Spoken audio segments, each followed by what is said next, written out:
Hello, today I'm in Cedars Park in Cheshunt in Hertfordshire, and I'm at the wall, the Tudor wall of what used to be called the Great Garden, and this was Sir William Cecil's Great Garden where he welcomed Elizabeth I when she owned the park.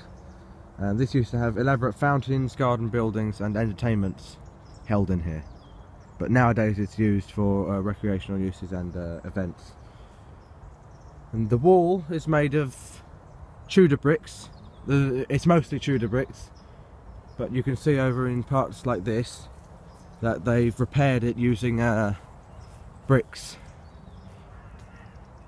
from slightly newer bricks. But I've been told that these bricks are from other demolished palace buildings, so they're not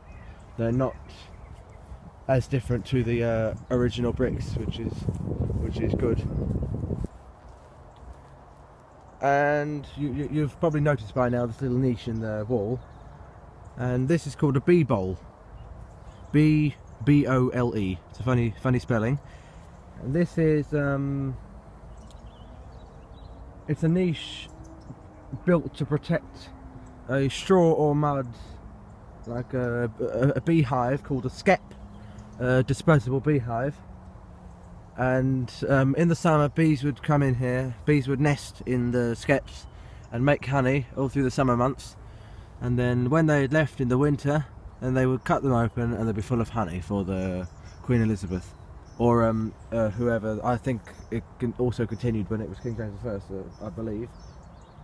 And going back to the wall now, the brick walls have been stabilised and repointed using soft lime mortar to minimise damage to the ancient bricks, which may have been caused by weathering, forest or damp, or anything like that. So they've just put some lime mortar and newer bricks to stop it from getting damaged, which is very nice. So this wall all throughout this garden should hopefully last a long time.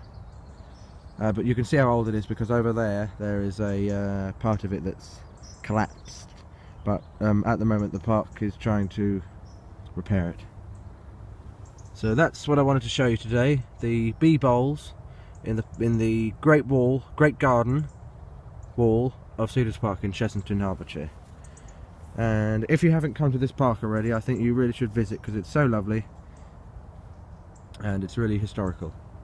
And here's a picture of one of the skeps in another niche. You can see how similar the B-Bole design is with the like brickwork going diagonally up here, like an arch, triangular arch. But you can see there that that's a skep in the B-Bole, and inside that piece of straw, that's one of the straw skeps. Inside there they would have had bees that make honey in the summer, and then they cut them open in the winter and they'd be full of honey, like I said already. And this is quite a rare example of a B-Bole. There's not many. I don't think there's that many left, and this is the first time I've ever seen one. I've never seen it anywhere else. This is a very rare example that's been left in this park.